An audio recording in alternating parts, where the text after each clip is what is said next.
I will start our press conference with the student athletes from Duke. Reminder, no video in this room, no flash photography, and when you address your questions, address them to a specific student athlete. David Cloninger with the State. If both of you guys could take it, what do you know about Sindarius Thornwell for South Carolina? Have you been able to watch him throughout the season or from last night's film? Grayson, why don't you start? Excuse me. Well, he's really good. He's an old player. He's very tough, and he does a bunch of different things for their team. I mean, he scores the ball, rebounds, blocks shots, gets steals, and so he's going to be a very tough matchup for us. I think he's really a big key for their team, and with how much he provides for them. Right. Good. I think Grayson touched on that perfectly. He's a talented basketball player. They're a talented basketball team.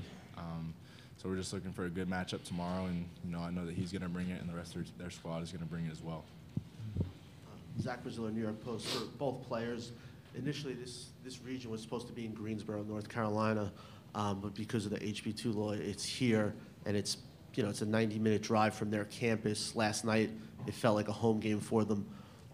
What are your thoughts on basically having to play a road game as a number 2 seed in the second round? Grayson. I mean, it's another game for us, and we like tough environments. We've played in tough environments all year, really, and I did hear their crowd at the end of our game. I mean, when they were coming onto the court, they got a big standing ovation from their crowd, and they're going to be well supported. We know we're going to have Duke fans in the crowd too, but it's really just another tough game for us. We've been in these tough situations throughout the year.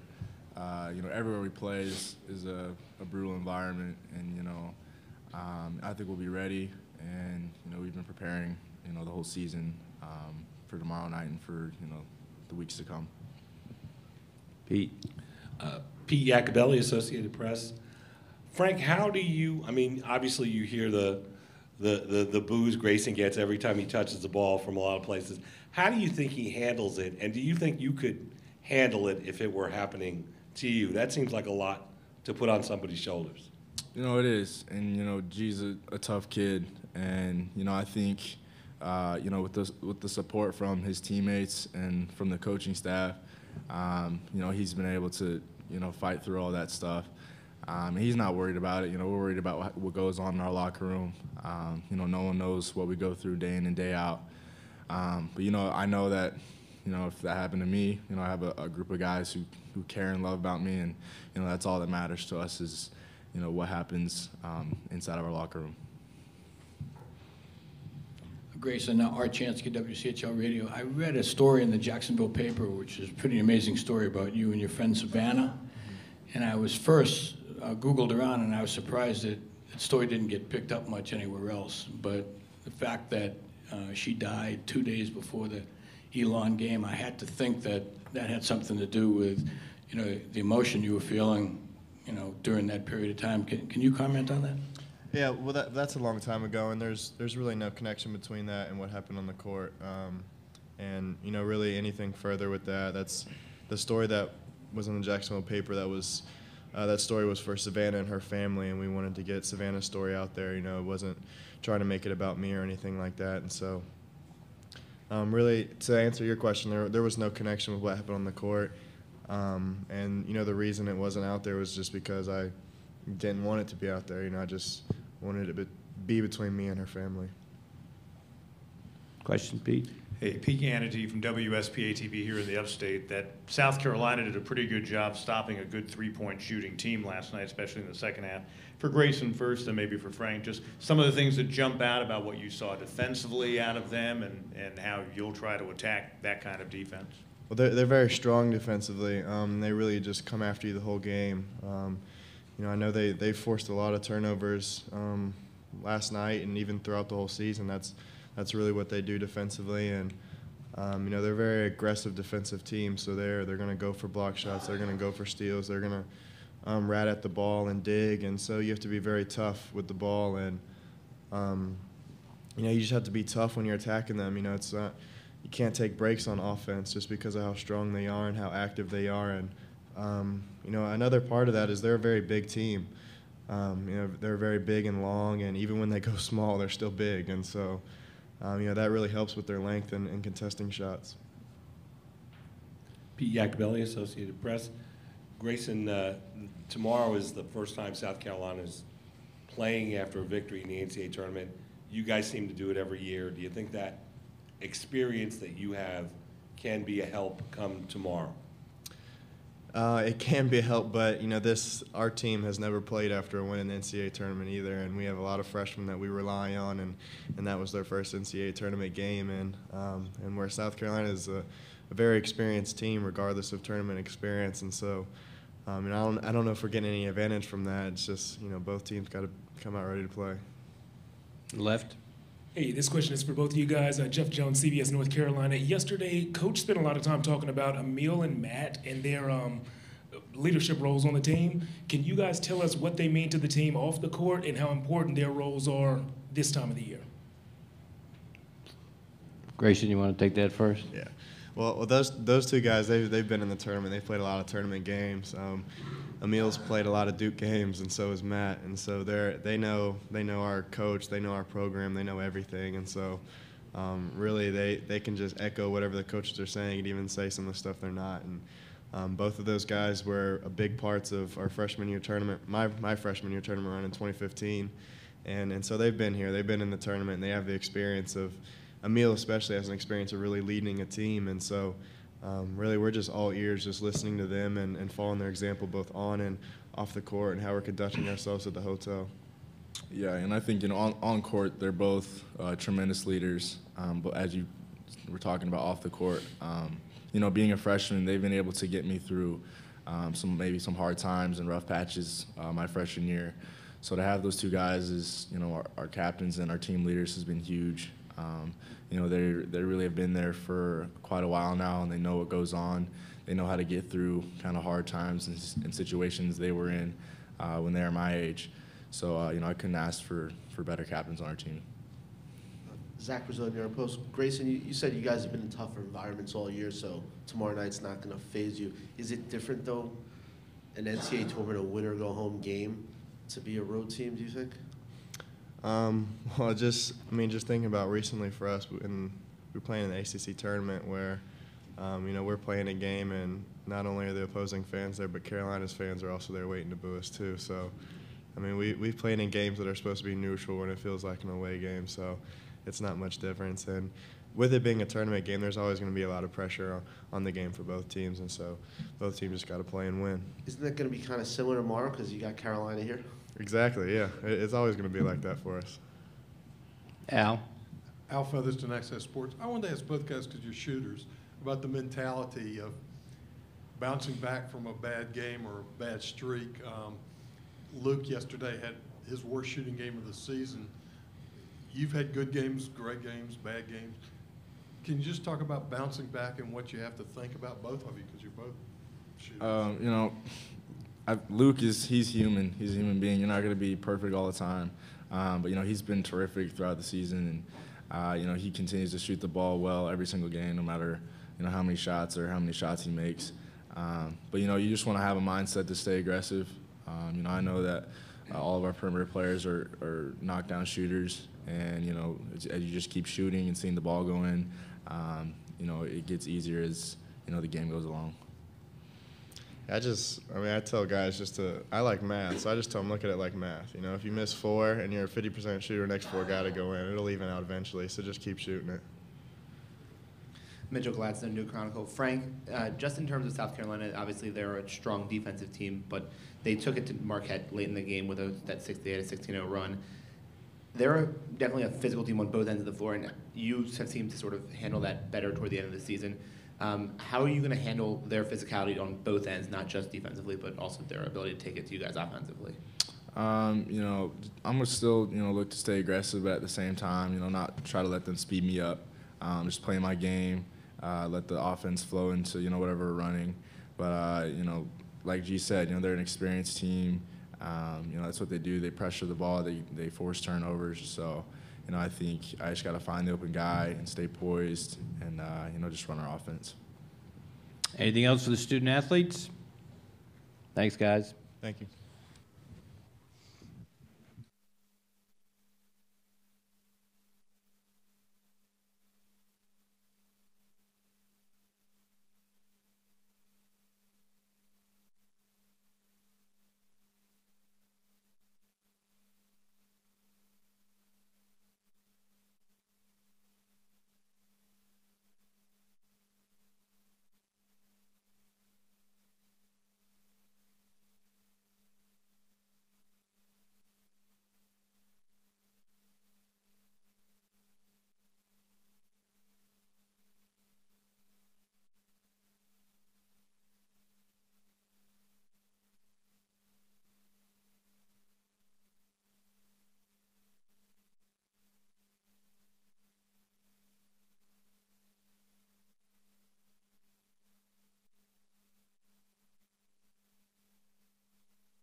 time, actually. Okay, good. We'll start off with a quick opening statement, and then we'll take some questions. Yeah, well, you know, we're good, health-wise, except for Marquise. You know, for about 3 days now, he's just had flu-like symptoms. We didn't even bring him over here today, just to give him IVs and medication and see what happens with him. But the other guys are in good shape and ready to play an outstanding team, and one of the best, maybe the best unheralded great player in the United States in Thornwell. But they're not a one-man team. They're obviously very, very well coached. They're men, and they're coached by a man. And so we're going to have to be men tomorrow night in order to beat them. David Cloninger with the State. Mike, you mentioned Sindarius Thornwell. Does he remind you of anybody that you might have coached throughout your career? Yeah, he's really unique. He's so unique. I'd hate to. I think he's him, you know, and yeah, he leads their team in everything, but then he's their leader, and then you don't see as much on tape until you see him in person. But last night I saw a couple times where Wojo was giving a signal to his team what to run, and then you would see him tell his teammates this is what they're going to run, and then put them like, come on, you know, that's not alive and well in our sport. Like he's really like an old school great player, and I say that with the highest level of compliment. Vashti Hurt, Carolina Blitz. Coach, I read today that 37 years ago you were hired at Duke.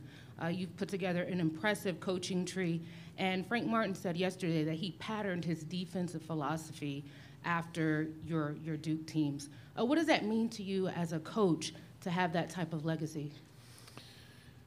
Well, I'm honored that he would say that. I didn't know he said that, and I think, you know, if you're in the business as long as I've been in, that means you've probably had pretty good success, and so someone's going to pattern a little bit about what you do about any of those guys. Like I'm sure Roy, Jim Boeheim, you know, Pitino, these guys, they've stood the test of time, and he can hang his hat on his own thing because he's really good. But I'm really pleased and to hear that. That was a nice thing for him to say. Al Featherston, Access Sports. Mike, I want you to help me with a little history.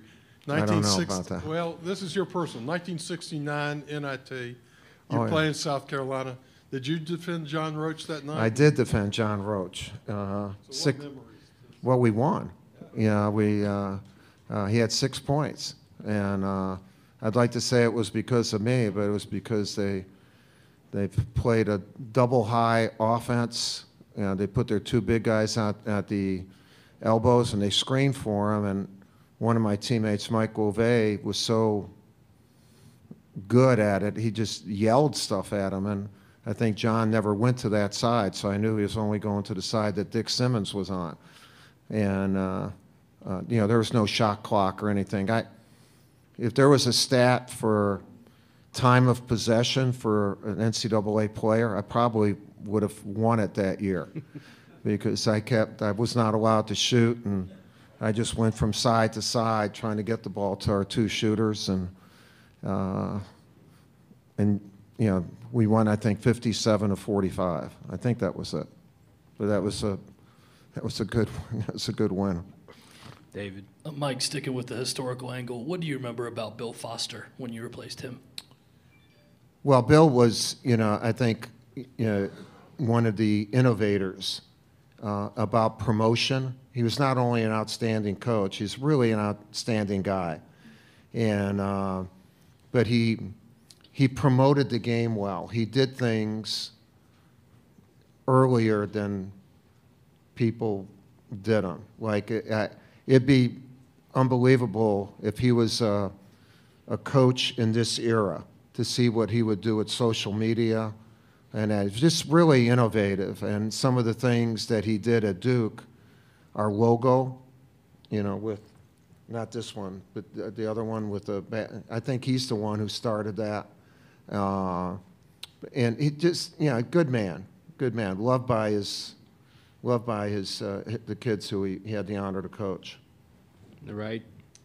Jessica Morgan, the Raleigh News and Observer. Coach, how has Grayson remained an integral part of what you guys do? He's coming off the bench now, but especially as you guys are immersed in the tournament, how has he kind of remained key to what you guys do? Yeah, good. The main thing, Jessica, is that he's healthier, you know, and, you know, he knows that he's as good as anyone on our team, and, you know, you can only put 5 guys out there. And so by putting him in when we do, we can keep at least 2 of our major scorers in all the time. He, Luke, and Jason, those are our 3 best scorers. And it actually, I think, helps us keep a better offensive continuity. And, but he'll play as many minutes as anybody, you know, in a game. And in end-of-game situations, end of half, like the end of half yesterday was big, you know, for him to hit that 3 and then Jason get the block. You know, we had like a 5-point differential there. But Grayson's playing real well. Hey, Coach. Pete Ganity from WSPA TV here in the Upstate. As someone who appreciates good defense, what were some of your observations last night watching South Carolina, in addition to Thornwell and some of the things they do that makes them so good? Well, they'll be as good a defensive team as we have played against. First of all, they're together. You know, every position is pressured.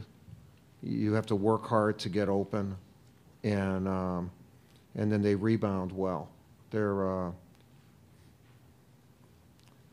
You have to beat a great defense, and we have to be strong to get open and strong in our movements, because they're going to be strong in trying to stop us in doing that. You know, when you say a team plays physical, it doesn't mean that a team is fouling. You know, they are a physical team, and when you're physical and you play hard, it usually means you got a well-coached team. You know, and that's what they are. I really think they're an extension of their coach. Yeah, he's a really good guy. He's a tough competitor, and his kids believe in him, and he's built something really good here. All right. Zach Brazil, New York Post. Coach, the other day you talked about the HB2 bill, but now because of it, you have a pseudo road game in the second round as a 2 seed. What are your thoughts on the kind of atmosphere you guys are going to run into tomorrow night? Yeah, you know, we're okay. We're fine. You know, we always play in front of a packed arena, and when we're on the road, we're always in an arena where people want to beat us, and we'd rather have an upbeat crowd. I don't think it'll hurt us. It probably helps them, because it's nice to hear people cheering for you. But it won't be intimidating to us, and that's just the way it is. I have no complaints. Let's just play. You know, we're okay. If we lose, it won't be because we couldn't. They had more people here than we did. It'll be because they played better defense than we played offense. Yeah. All right. Mike Seal, Yeah. Brown, ESPN.com. I'm kind of fishing here, but we haven't really seen a lot of the quote-unquote madness this year, the buzzer beaters, the crazy upsets. Is there anything, what would you attribute that to? Yeah, I haven't really watched the whole tournament. There have been a number of close games, just because, you know, you haven't seen one team hit one more shot than another doesn't mean the tournament's bad. You know, I mean, you know, yeah. Beauty is in the eyes of the beholder. Somebody said that one time before. I think, you know, when you see the teams that are so-called favored to win means that they're playing well. So I don't see how that is a dull tournament.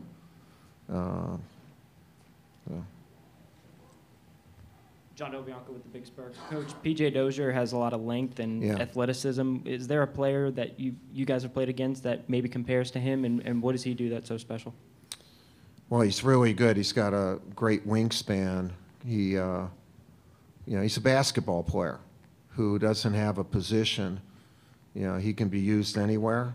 They use him a lot at the point, but I wouldn't call him a point. He's just, and he can defend a lot of people. I don't like, for me to kind of compare players, and you guys do that. You should,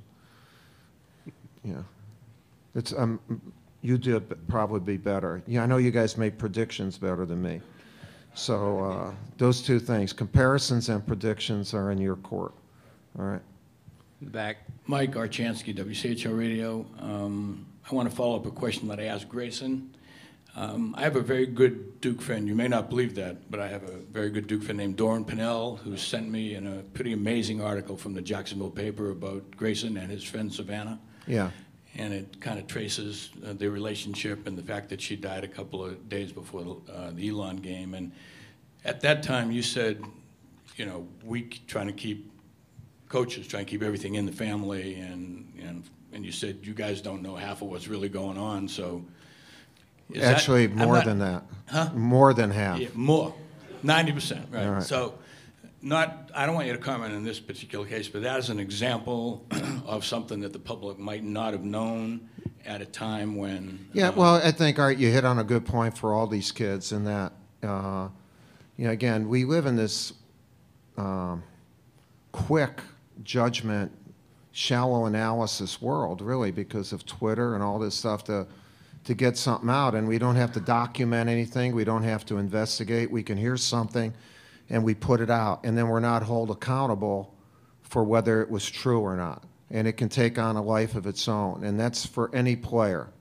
And, we're dealing with college kids who are growing up, and they're not professionals, and as educators, we're supposed to preserve and educate the kids that we have the honor to coach, and not to appease a quick judgment, shallow analysis type of judgment on things. And so that's all, and we're going to continue to do that, and we'll bear the praise or the criticism of what happens in that regard. Grayson said that the story didn't get circulated very much because he didn't want it circulated. It was story written. Yeah, but that shows shallow analysis. In other words, if somebody wanted to look deeper, where it wouldn't ruin their story.